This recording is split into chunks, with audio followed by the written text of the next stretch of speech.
So you were thinking about becoming an influencer? Well, here's the thing, my friends. Well, hello there and welcome back. My name is Dominik. Some people, for some reason, refer to me as Uncle D lately. You know, if you're new here, I talk about social media marketing and stuff like that. About how to build up a personal brand, how to build up some online personal brand, stuff like that. Anyway, today we're talking about something that lots of people want to become. I talk to lots of people and every time they're like, Uncle D, how do I become an influencer? Because as you might know, I run a social media marketing agency. We work with bigger influencers. We make them big, depending on the budget, of course. And some people actually refer to me as an influencer sometimes, a word that I actually hate. But let's start slow, my friends. If you type in the word influencer and try to get the definition for it, first of all, you notice there's not even an English Wikipedia article for that.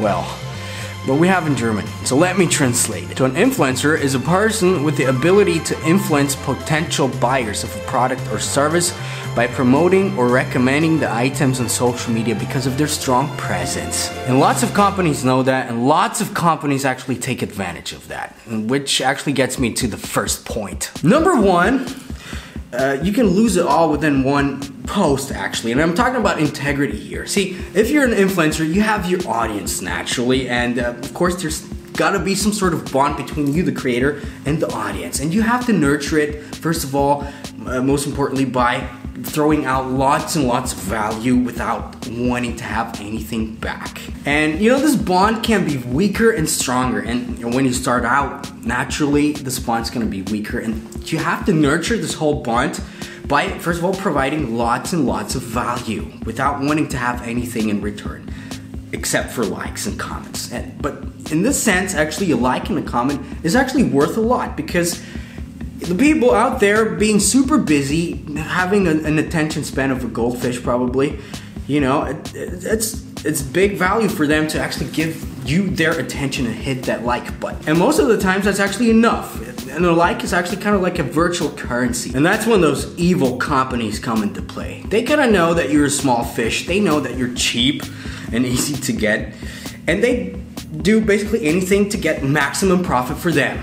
And they more or less don't care about you, which is something that I didn't know when I first started out. I always thought, you know, they're the brands, they're talking to me, they write me and they want me to work with them. I must be a cool person. Guess what? No. They just want to have the profit for themselves. And whenever you make a post for companies, whenever they dictate whatever you have to say and stuff like that, it takes away from the spot, you know? And this is what I wanted to say. If you keep doing that, if you do some sort of cheap ass ad posts and stuff like that and not provide as much value or not enough value, you know, it takes away from your bond. And actually, as the internet is a fast-paced media, it can be over within the night. You might throw up some sort of weird post that people don't seem to get, and it's over. You know, people are gonna jump into the hate wagon and they're gonna, you know, drive over you, and it's pretty much over for you. You have to go back to McDonald's. Not that there's anything wrong with working at McDonald's, by the way. I used to work there myself for 5 hours until I quit, but by the way, I'm actually just right now planning to re-release my online program called Unemployed, where we actually talk about how to build a sustainable brand online, how to use social media, how to create this bond between you, the creator, and the audience, to, you know, create a sustainable online presence, online business, whatever you want to do with it. Become an influencer. No, I hate that word. I'm planning to re-release it later in this month, actually, so stay tuned for that. Which leads me right into number two.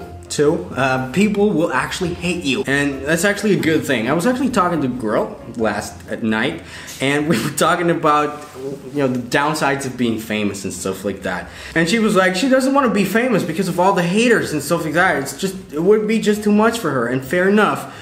That's just the price. And even on a small scale, like being a smaller influencer, just like myself, even, you know, very, very small fish and stuff like that, there's a lot of haters. And I'm gonna say it's good that way, because if you don't polarize, you're not doing anything right. You can't be like a people pleaser that everybody likes. You don't want to be that. You want to have some personality that some people might find offensive. Just like the Austria's chancellor, by the way, who finds my behavior kind of offensive. He blocked me for stuff that I'm not gonna disclose here, but just saying. So, you know, people are gonna hate you. That's probably okay. And if you really want to go for this whole influencer journey and stuff like that, you've got to be aware of that. Because for lots of people, it's just not for them.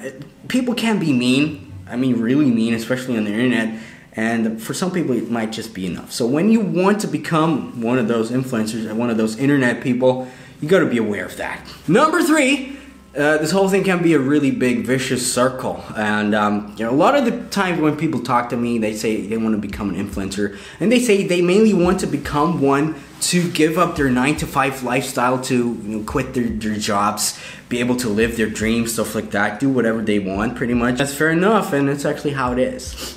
But you've got to be sure about that. First of all, getting those brand deals, especially the high quality brand deals that align with your brand, that actually don't take away too much of the spot, are very hard to find. It's a hustle. You got to go online, you got to find those brand deals, you got to mail all those companies, you've got to do lots of correspondence, stuff like that.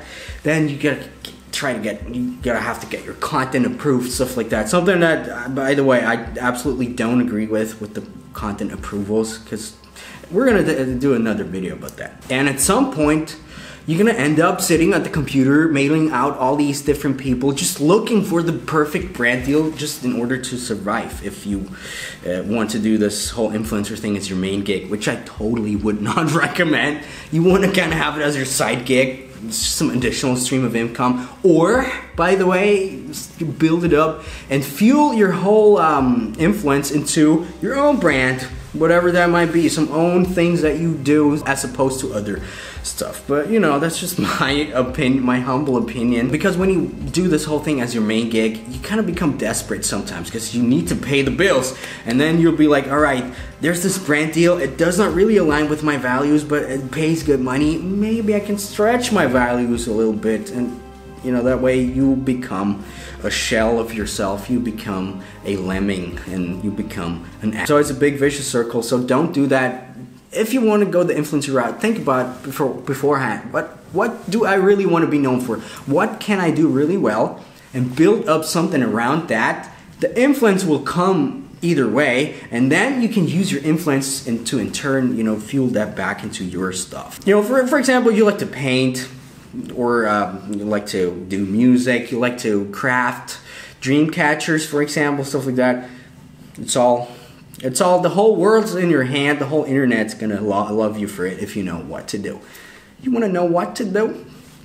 Unemployed 2019 is gonna drop pretty soon. Right, so people, these were the things that I actually wish I knew before I started. I don't see anybody talk about that on the internet. I always see those people like, oh yeah, look at our perfect influencer life. It's so great. We're the greatest people on earth. We don't have problems. Everybody has problems. So I hope you like these tips. If you actually can recognize my background, it's actually kind of new. I just took my stuff, moved away to Kiev, just because I was over Vienna, and yeah. If this is the end of the video, I'm super confused again. Actually, drop by on Instagram, follow me on Instagram. We're doing the occasional Instagram live, which we're not gonna save, so you have to be there to actually witness it. So drop by, we're doing funny stuff there. We're gonna see what we're gonna do. And I'm here to actually create content. This is my main reason to be in this beautiful city called Kiev. So, I'll talk to you in a couple of days. We've got lots of cool videos planned. My name is Dominik. My name is Uncle D. I'll tell you goodbye now. And that's actually a good thing. I was actually talking to a girl at night, and we were talking about, you know, the downsides of being famous and stuff like that. And she